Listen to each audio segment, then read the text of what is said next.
Hello student, आज का topic है प्ले। तो स्टार्ट करते हैं। प्ले मतलब खेल। डेफिनेशन क्या है? Play is an activity in which anyone is engage from enjoyment without considering it ends results.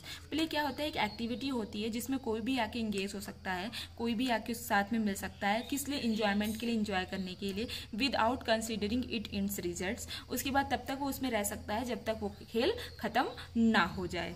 उसके बाद नेक्स्ट है types of play. Basically all types of play can be categorize into two. Basically क्या होते हैं? जो play होता है mainly two types का होता है, एक एक्टिव प्ले, एक पैसिव प्ले। तो सबसे पहले स्टार्ट करते हैं टाइप्स ऑफ एक्टिव प्ले। उसमें आता है एक्सप्लोरेटरी प्ले। ये क्या होता है? ये young child first interest in play is exploratory.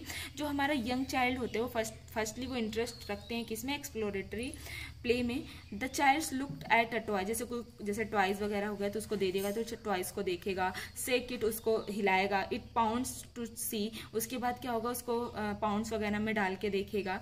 What noise it makes. उसके बाद वो जैसे कोई भी टॉयज वगैरह नॉइस कर रहा है, चिल्ला रहा है, आवाज आ रही, तो उसको भी सुनेगा। सक इट्स स्मेल्स। उसके बाद जो स्मेल वगैरह होगी उसको सूंघेगा।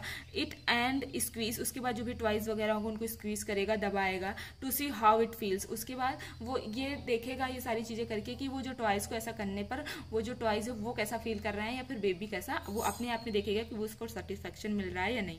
Young children enjoy these exploratory activities. जो यंग चिल्ड्रन होते हैं वो भी एक्सप्लोरेटरी एक्टिविटीज को एंजॉय करते हैं। इसके बाद नेक्स्ट है कॉन्स्ट्रक्शंस।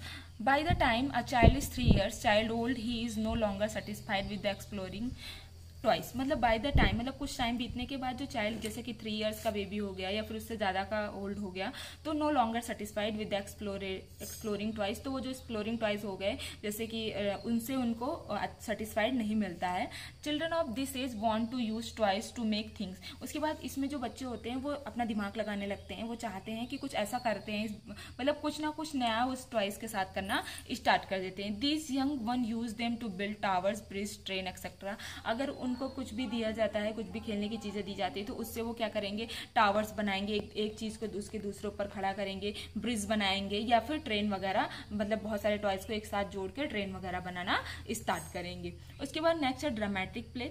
Just about the time young children begin to use toys to construct things. उसके बाद क्या होता है? जो भी मतलब बॉयज होते हैं या फिर जो भी चिल्ड्रन होते हैं, टाइम जब वो जैसे जैसे आगे यंग होते जाते हैं, उनका एज बढ़ता जाता है, to use toys to construct things, तो वो अपने जो भी टॉयज वगैरह होते हैं उनको कंस्ट्रक्ट थिंग्स में बदलने लगता है। उसके बाद they discover that it is fun to dramatize with toys. उसके बाद जो कंस्ट्रक्शन थिंग्स के बाद वो उन चीज़ों को डिस्कवर करने लगता है। ड्रामेटाइज मतलब कुछ ड्रामा वगैरह करके टॉयज को, जैसे कि गुड्डा गुड्डियों का खेल खेलने लगता है, शादी वगैरह कराने लगता है। ऐसा उसके दिमाग में ये सारी थिंग्स आने लगते हैं।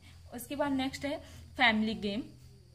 Before the babies are 2 years of age they like to play simple games with family members. उसके बाद क्या होता है? जब बेबी 2 साल का हो जाता है या फिर उसके आसपास होता है, तो वो कुछ सिंपल गेम्स जो है वो अपनी फैमिली के साथ खेलना पसंद करता है। जैसे कि चिड़िया उड़ हो गया, ये सारी चीजें हो गई अपने फैमिली के साथ, पकड़म पकड़ाई, ऐसा कुछ भी, या फिर टॉयज पेरेंट्स के ऊपर फेंकना, फिर वो उसे थ्रो आउट करेंगे, ऐसा कुछ वो फैमिली के साथ खेलना स्टार्ट कर देता है। उसके बाद neighbourhood games.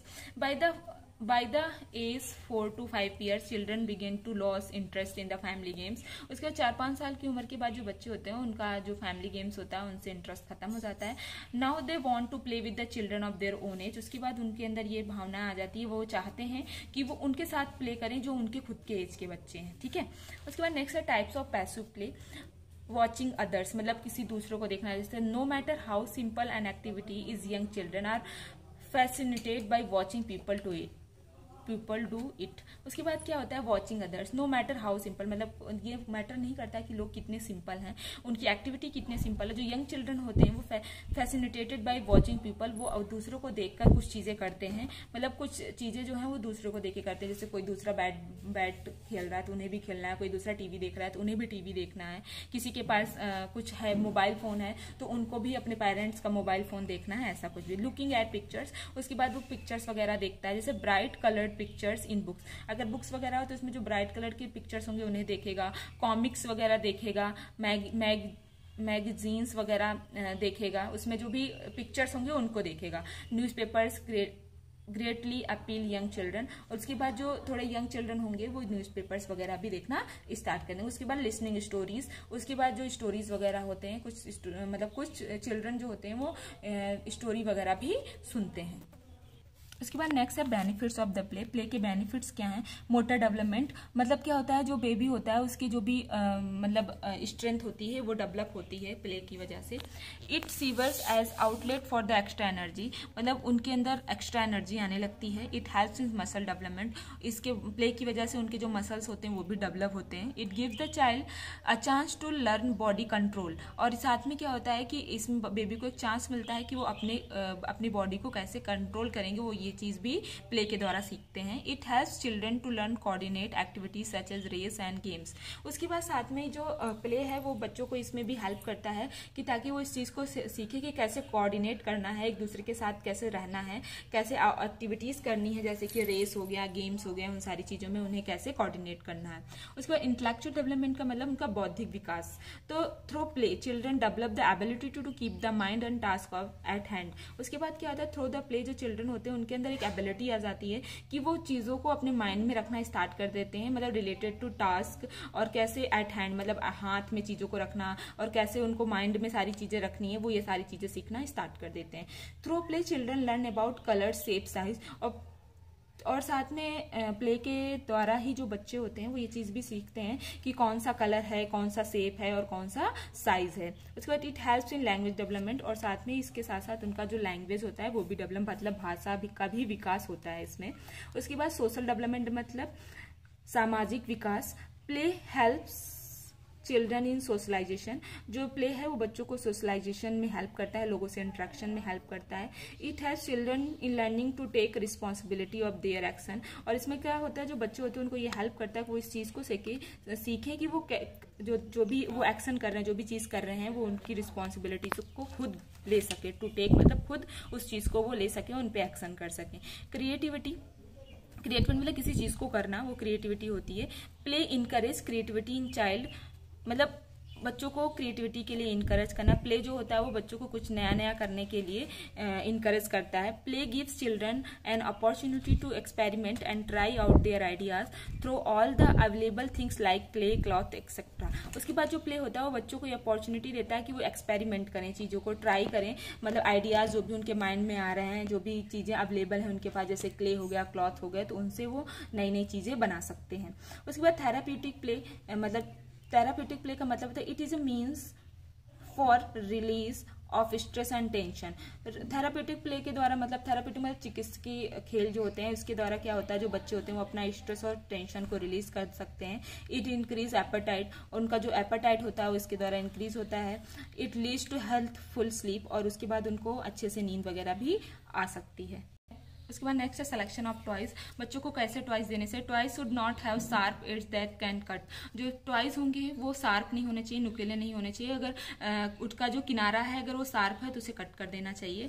Toys should not have sharp points that can puncture. उसके बाद जो बच्चे होते हैं उन्हें ऐसा कोई भी टॉयज नहीं देना चाहिए जो पॉइंट में शार्प हो, जिसकी वजह से उन्हें पंचर वगैरह हो जाए, तो ऐसा उनको देना ही नहीं चाहिए। Toys should not have propelling parts that can injure eyes. उसके बाद टॉयज कोई ऐसे टॉयज नहीं होने चाहिए जो मतलब प्रोपिलिंग पार्ट्स हो, मतलब कुछ पार्ट्स उनका निकला हुआ हो, अगर ऐसा कुछ है तो उनके आइज वगैरह में इंजरी होने के चांसेस हो सकते हैं। या फिर प्रोपिलिंग का मतलब ऐसा कुछ नहीं कि जैसे कि स्प्रिंग टाइप लगा हो कि उन्होंने ऐसे पकड़ा उसके बाद छोड़ दिया तो अचानक से आकर उनके आंख वगैरह में लग गया, तो ऐसा कोई भी टॉयज नहीं होना चाहिए।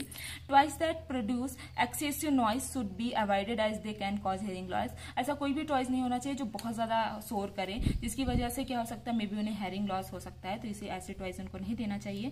Make sure that materials used in toys are non toxic, और ये ध्यान में रखना है कि जो भी मटेरियल्स हम उनको खेलने के लिए दे रहे हैं वो नॉन टॉक्सिक हो, उनमें मतलब कोई भी जहर वगैरह ना हो। Avoid toys made up of glass वगैरह के बने टॉयज वगैरह उनको नहीं देना। अवॉइड इलेक्ट्रिक टॉयज, और साथ में जो भी इलेक्ट्रिक से चलने वाले टॉयज हैं वो भी हम उनको प्रोवाइड नहीं करेंगे। तो बच्चों ये था आज का टॉपिक। आपको इससे रिलेटेड कोई भी डाउट हमसे क्लियर कर सकते हैं। Thank you so much.